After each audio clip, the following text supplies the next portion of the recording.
The Washington Post is reporting a team of American officials has entered North Korea today. This is to help pave the way for that much-anticipated summit between Donald Trump and Kim Jong-un. A former U.S. ambassador to Seoul is said to be leading that delegation. And that news comes on the heels of a comment by Trump last night that he hasn't given up on the summit just over 2 weeks away from now. A lot of people are working on it.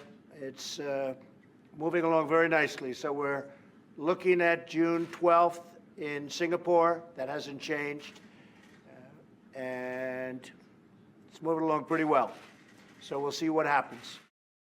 That was Donald Trump speaking last night. The big question remains, what will the talks actually happen? Will they go ahead? Freelance reporter Bruce Harrison has more from Seoul on South Korea's push to ensure they do.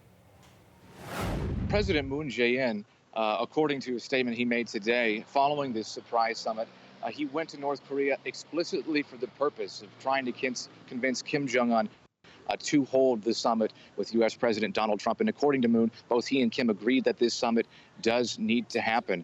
Moon said that Kim Jong-un has reaffirmed his commitment to denuclearization, and he believes the Singapore meeting does need to take place. An interesting note, Moon said that he traveled to North Korea, the north side of the DMZ, for this surprise summit at the invitation of Kim.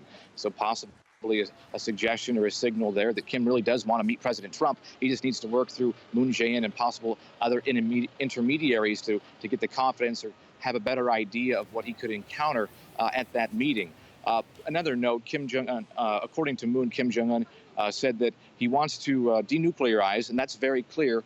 But what he doesn't understand quite yet is the U.S.'s side of this, and how can it commit to guaranteeing the regime's survival in North Korea and the survival of their country. That's what Kim says the question mark is, and that kind of puts the onus on President Trump from both Koreas to make the next move.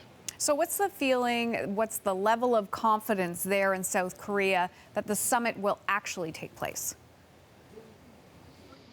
I think there's a significant optimism, especially because people here are closely following the diplomacy President Moon has been pushing for, and I think they have a decent amount of confidence in their president to get the job done.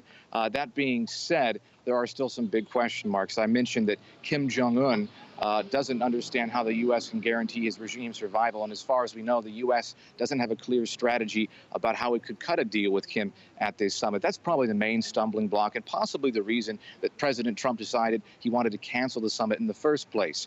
They tested the waters earlier, suggesting economic incentives for North Korea if it gives up its nuclear weapons. North Korea responded harshly. It has no interest in doing that. So what can the U.S. offer North Korea to get to that point? And these people here have seen time and time again North Korea back out of deals. And despite this new positive flow, I was talking to some folks here today. They said, remember just a week and a half ago when North Korea was supposed to meet at the border to continue working on the peace initiatives Kim and Moon agreed to last month? Well, they canceled that meeting day of.